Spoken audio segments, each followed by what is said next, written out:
You recently posted on X, I found this quite interesting. After printing too much money at the Bank of England, promoting disastrous net zero policies in banking, he's now killing economic plans for Canada. It seems Mark Carney wants to inflict these terrible ideas on Canada. What are your memories of Mark Carney as the governor of the Bank of England? He likes to say that he saved the British economy. He likes to brag about being indispensable to British recovery as the governor of the Bank of England. What are your memories of Mark Carney and his success or failure? Well, if you look at the British economy, at the turn of the century, we were catching up with the United States in terms of GDP per capita. The average Brit is now $34,000 worse off than the average American.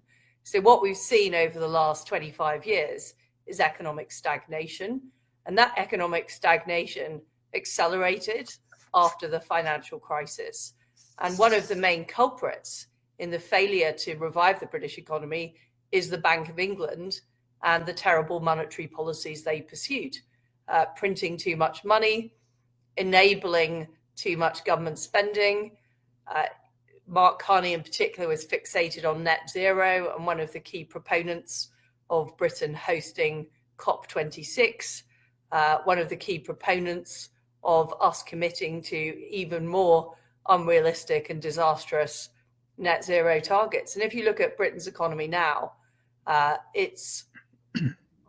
we haven't had any serious economic growth for quite some time. We've had too much immigration, so GDP per capita is actually lower than it was.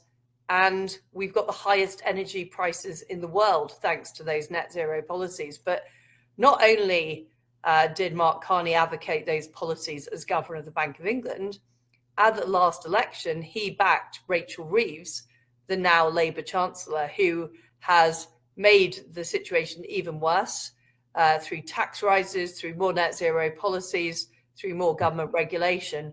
And Britain is teetering on the brink now of a financial crisis. So it may have looked smooth at the time, what the Bank of England did, but it was a sugar rush to the British economy that actually damaged our long-term productivity. It damaged the capacity of the private sector, and we are now suffering the consequences. And the fact that he backed such an extremist Labour manifesto, I think, shows the types of policy that he would want to pursue if selected to be Prime Minister of Canada. So you wouldn't recommend Mark Carney for Canadians because, as you know, he's running right now for the leadership of the Liberal Party to replace Prime Minister Justin Trudeau. He's the front runner. And of the cabinet. What I would suggest to people is they look at the record of the Bank of England. They look at what happened with inflation in Britain, and we've had a huge inflation crisis. They look at what's happened to productivity in Britain, and they also look at Britain's net zero policies, which Mark Carney was a major advocate of, and they see how those policies have worked out. And they're not working out well for the British people. The level of satisfaction with the British government is incredibly low. The Chancellor, who Mark Carney backed, is incredibly unpopular. So, and what we're seeing around the world, and the biggest example was in the United States when Donald Trump was elected, is an utter rejection of this whole worldview.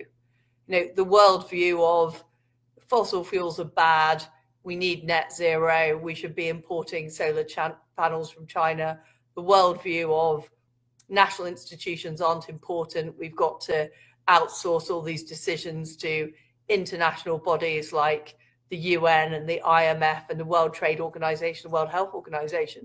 Voters are rejecting this. You know, they are angry in Britain. They've rejected this in America, electing Donald Trump.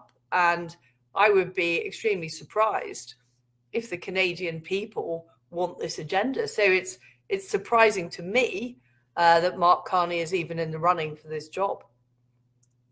Well, we've had 10 years of the net zero agenda under Justin Trudeau, and I would define net zero. At least in Canada, you're still producing oil and gas. In Britain, that's pretty much come to a halt. So the situation in Britain is much worse. Our energy costs are as I've said, the highest in the world. So we are suffering from an extreme version of those policies.